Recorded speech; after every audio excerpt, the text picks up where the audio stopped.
വിശേഷം എല്ലാവരും സുഖമായിട്ടിരിക്കുന്നത്. ഇന്ന് ഞാനൊരു കുക്കർ എഗ്ഗ് ബിരിയാണി 10 മിനിറ്റ് കൊണ്ടൊക്കെ നമുക്ക് എളുപ്പം വെച്ചെടുക്കാവുന്നതാണ്.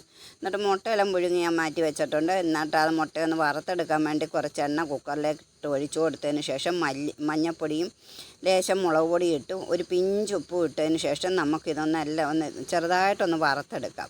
എളുപ്പമാണ് ഇതുണ്ടാക്കാൻ, ഒരു താമസമില്ല. 10 മിനിറ്റ് കൊണ്ട് തന്നെ നമുക്കിതുണ്ടാക്കിയെടുക്കാം. മുട്ടയെല്ലാം വറുത്ത് മാറ്റിയതിന് ശേഷം നമുക്കൊരു സവാള ചെറുതായിട്ട് അരിഞ്ഞത് ഇതിനകത്തേക്ക് ഇട്ട് കൊടുക്കുക. കനം കുറച്ച് അരിഞ്ഞത് ഇട്ട് കൊടുത്ത് നന്നായിട്ട് ചുമക്കുമ്പം നമുക്കതും കോരി മാറ്റാം.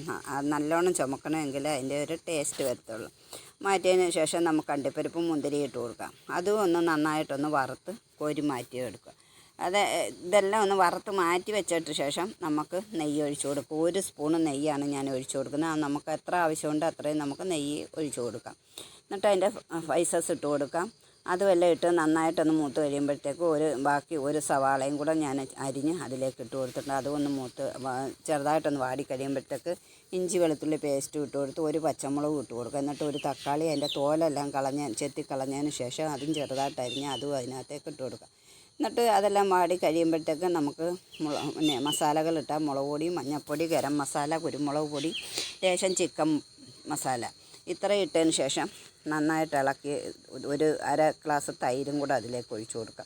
എന്നിട്ട് നമ്മൾ വറുത്ത് മാറ്റി വെച്ച സവാളയും അണ്ടിപ്പരിപ്പും മുന്തിരിയെല്ലാം ഇട്ടതിന് ശേഷം മല്ലിയിലയും പുതിനയിലയും ഇട്ട് കൊടുക്കുക. അതും ഇട്ട് തൈര് ഒഴിച്ചും ഇതെല്ലാം ഇട്ടതിന് ശേഷം നമുക്ക് മുട്ടയും അതിനകത്തേക്ക് ഇട്ട് കൊടുക്കാം. ഇട്ട് കൊടുത്ത് അതെല്ലാം വാടി ഒരു പച്ചമണം മാറി കഴിയുമ്പോഴത്തേക്ക് നമുക്ക് ചൂടുവെള്ളം ഒഴിച്ചു കൊടുക്കാം. 1 ഗ്ലാസ് അരിക്ക് 1.5 ഗ്ലാസ് വെള്ളം എന്ന കണക്കാണ് ഞാൻ ഒഴിച്ചു കൊടുത്തേക്കുന്നത്. എന്നിട്ട് കഴുകി മാറ്റി വെച്ച അരമണിക്കൂർ മുമ്പേ കഴുകി മാറ്റി വെച്ച അരിയും അതിനകത്തേക്ക് ഇട്ട് കൊടുക്കുക. ആവശ്യത്തിനുള്ള ഉപ്പ് ഇട്ട് കൊടുക്കുക. ഉപ്പിച്ച് മുന്നേ നിൽക്കുന്ന രീതിയിൽ ഇട്ട് കൊടുക്കുക. ഇത്രയാണ്, എളുപ്പമാണ് നമുക്ക് വെച്ചെടുക്കുക. അപ്പോൾ ഇത്രയേ ഉള്ളൂ ഇന്നത്തെ എൻ്റെ വീഡിയോ. എല്ലാവർക്കും ഇഷ്ടപ്പെട്ടാൽ ലൈക്ക്, ഷെയർ,